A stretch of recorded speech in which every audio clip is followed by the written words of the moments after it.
quick overview of optional summary templates for gene curation evidence summaries and show you where they're located on the website.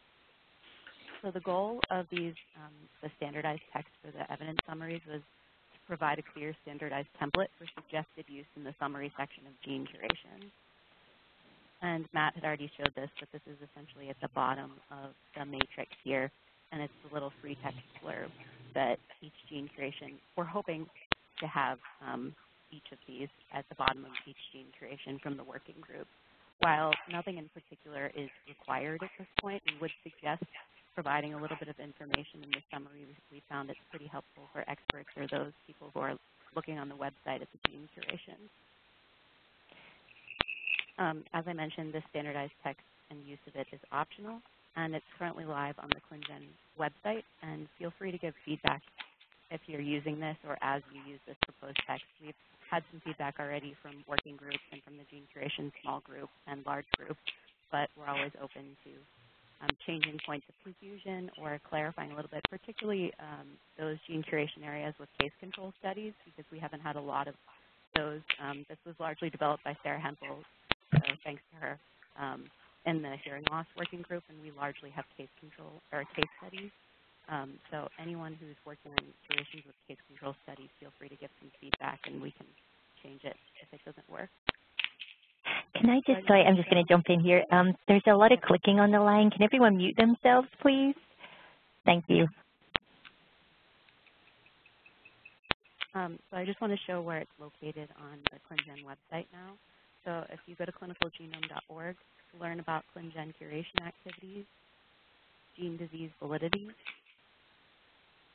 educational and training materials, standardized evidence summary text is right here at the bottom. And if you click on it, it will just pull up the document here, and you can download that, and you can literally just copy straight from the document. So I'm going to take you through the pieces of the document, and then I will provide some examples of how we've used this largely in the hearing loss group, so then also lumping and splitting. So the way that this has been used, and this was made in this a similar format as LMM's variant curation blurb. This kind of just a basic summary text with little placeholders where you can fill in your specific information.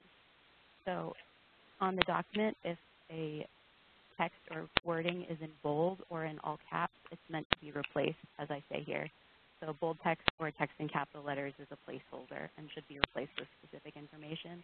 And we've kind of tried to include basically every proposed situation that you could find in gene curation. So you should just choose text that's relevant for your gene curation at hand. Not all of the text will be relevant for every curation, as I'll show you. But we basically start with a summary of the gene curation itself and the types of information that were scored. So you would add in your gene ID, the association with inheritance and the particular disease term that you're using, and the date that it was curated.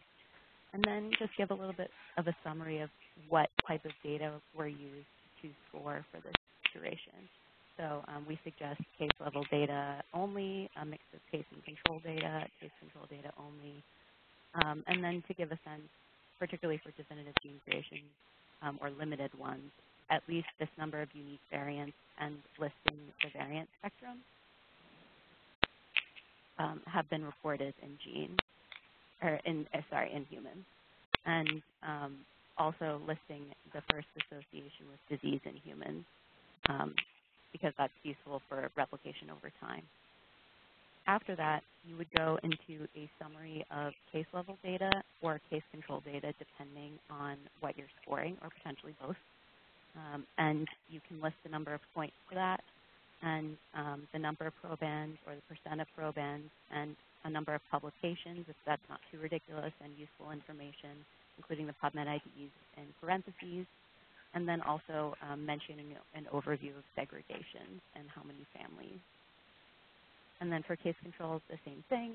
You can list the number of case control studies with the PubMed IDs and the number of variant level versus aggregate variant level, And then you can comment potentially on odds ratios or statistics here. But as I mentioned, we'd love feedback on the case control section because we haven't done a ton of case controls in hearing loss where we developed this.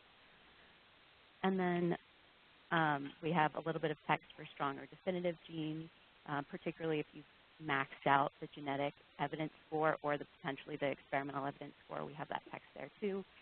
You can say that there's more evidence in the literature, but we've maxed out the score. We've found that it's pretty useful, although it might not have necessarily been collected in the past, to mention the mechanism of disease. And so we've been trying to do this in hearing loss to capture that. It's particularly useful if you're switching over into variant curation and trying to define the genes that would meet PVS1, which is loss of function is a mechanism of disease, and loss of function variant in a loss of function mechanism gene. So we've been trying to capture the mechanism of disease if it's known, or if not, saying it's unknown. And also making a note of a gene potentially being implicated in other diseases or other disease associations, and mentioning if those have been split and assessed separately. And we'll have some more lumping and splitting text at the end. And then to move into experimental evidence, we tried to be pretty general or generic in this section because we know that experimental evidence is really different from curation to curation, so feel free to add as much specificity as you want. But we decided to just list the relevant types of experiments that have been scored. So if there was only expression studies, if there are animal models, functional assays, et cetera. And then a nice summary statement to end it all based on the clinical validity that you end up with. And feel free to add any association-specific comments with the summary.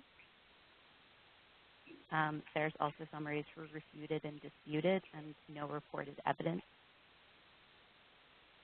And then adding at the end, the classification was approved by the particular clinical domain working group on whatever date that it was approved. And then any other important notes of interest that would be relevant to your group. And then Courtney had worked through a very nice text for lumping and splitting, and you can list out the OMIM and orphanet phenotype, and I'll show an example of this. And then the rationale for potentially lumping or splitting, and there's a little bit of text for you to guide you there. And potentially a summary statement saying you've split curations or you've lumped curations. And then at the very end of this document, there are a couple examples, and actually there are a bunch of even more examples from the hearing loss group and potentially other groups that are in the list of approved and pushed to the website genes. So feel free to take a look at those. And then just to end, I'll go back to this and show you some examples. So I'll just read through it quickly for you, but the TMC1 gene has been associated with autosomal recessive sensorineural hearing loss in more than 20 probands. It was first associated with hearing loss in 2002. More than 20 unique variants predicted to cause a loss of function of the protein have been reported, suggesting homozygous loss of function is the mechanism of hearing loss for this gene. This gene disease association is supported by animal models, rescue experiments, and expression studies. In summary, TMC1 is definitively associated with autosomal recessive sensorineural hearing loss.